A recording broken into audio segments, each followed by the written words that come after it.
ዲጂታልን እንደ አንድ ስትራቴጂ እንደ አንድ ፒላር ካልወሰድን በስተቀር በመናስበው ፍጥነት ከችግርም አንወጣም፣ ወደ ብልጽግናም ጉዟችን ይዘገያል ወይ ይደናቀፋል። ለምሳሌ ግብርና መር ያልነው የኢኮኖሚ አካሄድ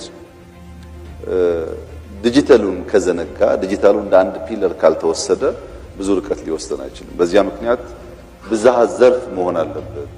ኢንዱስትሪው፣ ግብርናው፣ ማይኒንጉ፣ ቱሪዝሙ ሞስት ኢምፖርታንት ቴክኖሎጂ ለራሱ ለነዚህም ደግሞ እንደ መሰረት ሆኖ ማገልገል አለበት የሚል በአምስቱ ዋና ዋና የመንግስታችን እቅድ ውስጥ አንዱ ሆነ።